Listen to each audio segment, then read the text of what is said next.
guy as hard as we can for as long as we can, and let's just play. And if he can't play, he can't play, and we'll deal with that when it happens. Or do you start to make accommodations, for people like Deebo Samuel? And look, Deebo Samuel basically was hurt, according to Kyle Shanahan, on the first play of the game.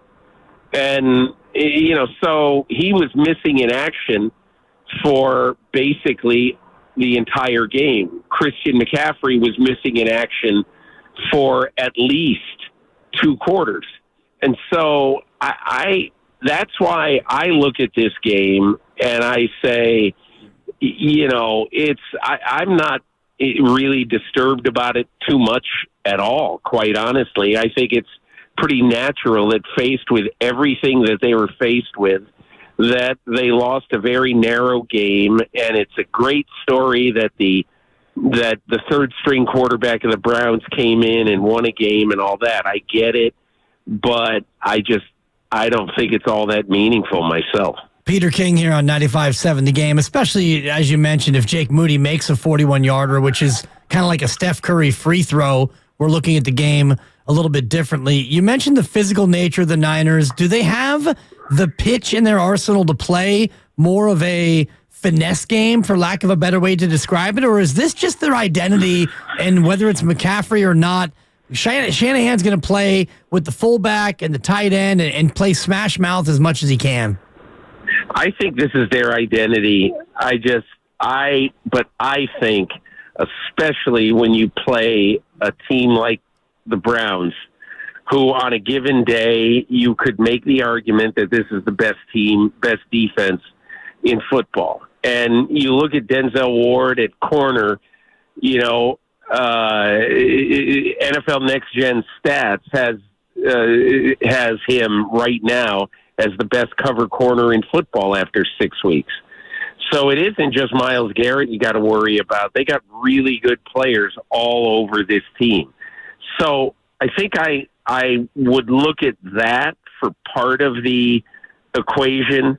But I also think, and we've talked about this, I also think that I think you have to ask yourself, especially if this is your calling card. And look, John Lynch told me this in training camp, that they decided early on, he and Kyle Shanahan decided early on in their tenures, whether it was 17, 18, certainly no later than 18, that the way the NFL was going right now, that you're better off having physical guys who have some speed than you are having really, really fast guys who are not that physical.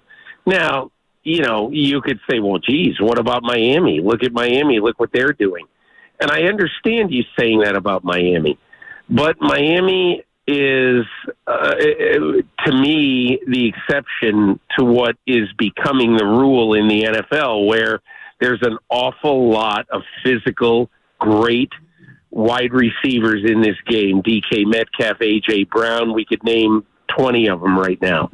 But I think that is a better way to build your team in the NFL right now. And look, you just tell me if at the end of this year, we're entering week 7, Tyreek Hill has shown that he is, that he sometimes gets nicked up, and it's hard for sprinters to stay on the field all the time. And look, Tyreek Hill is also a tough guy, don't get me wrong, but he's not built like Deebo Samuel. And so I just think that the 49ers way of doing business is good and it's smart. And I would, if I were running the show, I might at least make a suggestion that other guys start to get into the rotation a little bit more, because this is a 17-week odyssey, and you want to make sure that those guys are going to be healthy as long as they can be. Peter King with us here on Willard and Dibs. Peter, it's such an interesting sort of an idea or a thought, because this is the second time that we've spoken specifically, for example, about Deebo Samuel. So let me just ask it this way. You're talking about the benefit of that physicality, but is it realistic for the Niners to play the way they do and be healthy at the end of the year? Probably not. And that's why you have to make a decision. Do you just want to have them play the way they play and take your chances on staying healthy through the year? Or do you want to actually try to do it a different way? And do you want to maybe call different routes for guys like Deebo Samuel occasionally to maybe keep them away from the middle of the field a little bit more than you do right now? And look, if I mean, far be it from me to question Kyle Shanahan and what it is that they do on offense. I think he is a brilliant mind at this sport and at exactly what he does. But and I'm not saying I'd love to at least have a discussion about it if I were Kyle Shanahan and if I were the guys on that offensive staff, just because I don't know that it is sustainable, not just this year, but over a number of years, to have the number of car crashes that those guys have. But, again, I don't sit here and say they're doing it wrong. I sit here and say I'd love to at least have a discussion about it. And it seems curious to me that more teams don't emulate what he does, and perhaps it's because what you're talking about, Peter, because of the toll it takes on a roster. And with a quarterback like Brock Purdy, who we all agree has been terrific to start his career, does he have the ability and the wherewithal to go out there and play in a 3 and 4 wide receiver set, or is he better suited to play in this sort of controlled Shanahan offense? That's a great question. That is really a good question. I think the Niners would say, and Kyle Shanahan would say, well, geez, he started 46 games in college at a high level, and he has played against all kinds of defenses, and he's played with several different schemes, on offense. So he should be able to play any way you want him to play.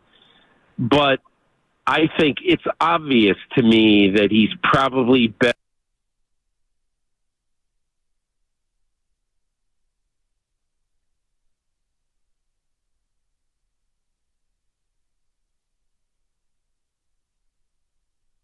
However, I think, and we talked about this last week, what I find really interesting about what we saw last week in Brock Purdy is that he became the first player in at least 8 years, to throw 4 touchdown passes in the same game, all outside the tackle box. And for people who say, well, what does that mean exactly? What it means is that he was either flushed or voluntarily got out of the pocket. I mean, obviously it's all voluntary, but he was either flushed or he decided himself to get out of the pocket, and he made plays on the move 4 different times that resulted in touchdown passes. And that, to me, says a lot about your quarterback and his ability to play either, in a classic pro style way where you're in the pocket, or because clearly he has shown time and again that he's okay with getting hit. He knows that that's part of the game.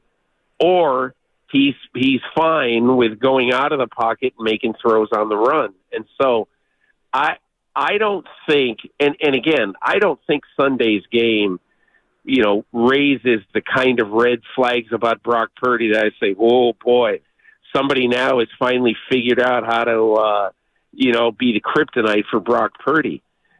I don't know a lot of quarterbacks in football who, against pressure, the way that the Browns regularly, down after down after down, pressured the pocket. And also with, a not 100% left tackle playing against Myles Garrett and without your two most important offensive weapons for much of the game. I mean, how many quarterbacks are winning that game? Not a lot of them. Yeah, Peter, I saw at the very end of your article that you are having to fend off a few people who are already on you for, I don't want to say your Brock Purdy fandom, but simply your Brock Purdy compliments, your assessment. What word would you use there? You know, there are a lot of people who judge quarterbacks numerically and analytically, who I think are still questioning Brock Purdy. You know, obviously we talked about, we must have talked about it at some point, about the Ringer rankings of quarterbacks having Brock Purdy down in the 20s. Yep. And, you know, a lot of people who basically judge simple play-by-play with skills, with his arm strength, with his speed, with all that, are going to judge guys, many quarterbacks, they're going to judge other quarterbacks to be better than Brock Purdy. My only feeling about all that is very, very simple. Watch the games.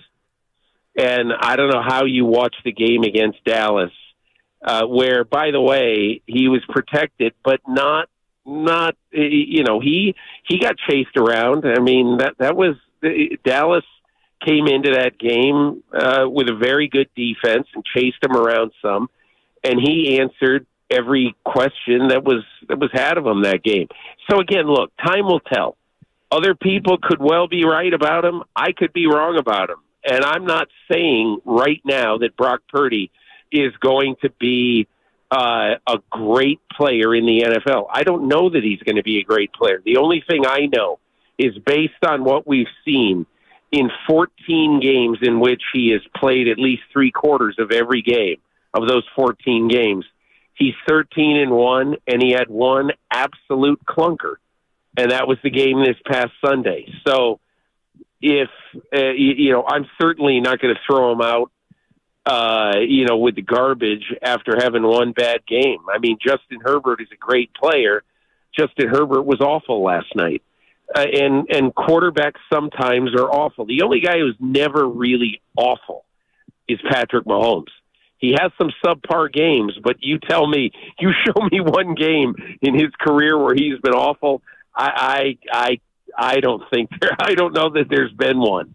Yeah, Niner fans wishes that he was awful in the Super Bowl, but he wasn't, and he came through late in that victory. Monday night, Peter, is the Kyle Shanahan Man Crush Bowl. Kirk Cousins against. That's outstanding. Thank you. I'm kind of borrowing from your column because you highlighted it as one of the games of the week. Does Kyle try to maybe show out a little bit with Brock Purdy under center to kind of show Kirk that he actually found the Kirk 2.0? I don't think he's going to think about it for 5 minutes. I really don't. I think he's going to hug Kirk Cousins before the game, tell him that he wishes him absolutely all the best in the world except for the next 3 hours, and let's be in touch. Kyle Shanahan loves Kirk Cousins. When they were together in Washington, Kirk Cousins made some beautiful music. So it wasn't all that long a period of time, but he really likes the guy. And look, I think the only thing that Kyle Shanahan right now, I'm not saying he's grateful for it, but, you know, he is now seeing a quarterback who can play really the way he wants them to play in Brock Purdy. He wants the way he wants his quarterback to play. And he's got a guy on his team who makes 1/39th what Kirk Cousins makes. And we can all laugh about that and say, oh, that's a funny statistic and all that stuff. But it means something, because for the next 2 years, the San Francisco 49ers are going to be able to build a roster. Like you think they would have been able to sign Javon Hargrave if Kirk Cousins were their quarterback right now? No, they wouldn't have had a chance. So the good thing about having Brock Purdy for the next 2 years at least is going to be that they're going to be able to afford him, clearly, and they're going to be able to afford a lot of other things that with a $35 or $40 million quarterback they wouldn't be able to afford. Peter King with us here, Willard and Dibbs, every week, 95.7 The Game. All right, we've gotten through a lot on this game, Peter, but that now allows us to get to this. And I want to read something straight from your column to our listeners because it's going to make them all pump their fist in their car or next to their smart speaker, wherever they are. You write, I think I will never understand if I see the replay 64 more times how the officials didn't call a fumble on P.J. Walker on an intentional grounding call late in the first half, deep in Cleveland territory, probably cost San Francisco a field goal, might have cost San Francisco the game. Two things on officials in this game, Peter. A, what happened there? And B, on that Tashaun Gibson hit late in the game, if that's reviewable in college, why can't it be reviewable in the NFL? Well, Bill Belichick has a great point. He said, look, if we're going to have 2 challenges per game, let us challenge what we want. I totally agree. Brian Daboll in the last play of Sunday football would have gotten an interference call when the cornerback had a firm hold of his tight end's jersey, and so you're going to be preaching to some in the choir about that, okay?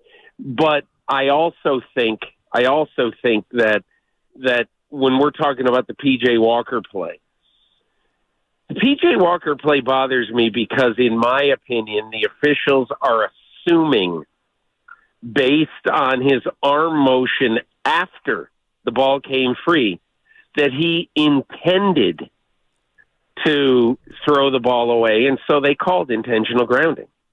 Okay? The official's job is not to read a player's mind, okay? Because clearly P.J. Walker had the presence of mind that he wanted just to throw the ball forward because then he would risk not getting an intentional grounding call, and he would only then have an incomplete pass. But to me, the ball was loose before the arm motion was coming forward to make it an incomplete pass. That's the thing that bothered me about that call. And look, you might say, well, a lot of football happened after that. Yeah, it did. But you know what? It cost the 49ers either 3 or 7 points, period. And so all calls matter. All calls should be adjudicated like it's the 7th game of the World Series. All calls can determine the outcome of the game whenever they happen. And in my opinion, this call was not called correctly by that crew.